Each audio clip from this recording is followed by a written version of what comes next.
accounts depicted in these shorts are based on the true lives of enslaved individuals and those who held them as slaves. These accounts are grounded in historical research and through the triangulation of DNA matches.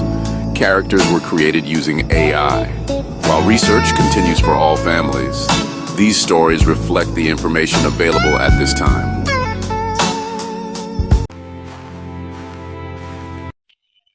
My name is Mariah Stratford, and I was born in 1847 in Georgia. And yes, Melissa Fitzpatrick is my daughter. She married a fella named Green Fitzpatrick. I never told her much about the Stratfords in my life before I came here to Macon, Alabama.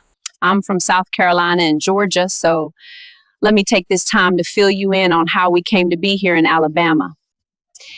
Now, the Stratfords originated out of Kershaw, South Carolina, then Lancaster, South Carolina. The patriarch of the family was Richard Straford.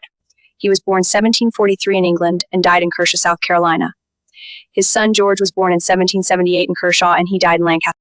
And his son Richard Anderson Stratford Jr. was born 1794 in South Carolina, and he died after 1870 in Macon, Alabama.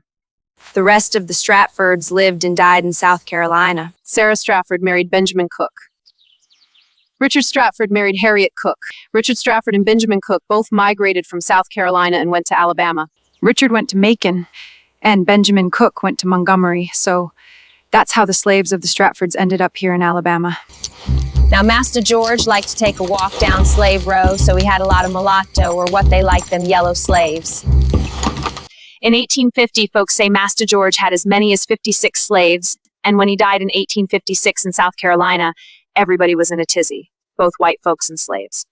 41 of the slaves that were in South Carolina came up here to Montgomery, Alabama, to be with the Cooks, and I was one of them. I was just a young girl when we all came here to Alabama. Because the slaves were taken from South Carolina, many of our folks was left behind. We was owned by both of the families, and we had to go where we was told to go. It was said Master George was my papa, but we couldn't talk about it even if it was true. The Stratfords, the Hootons and the Cooks lived close to one another, so the slaves knew one another.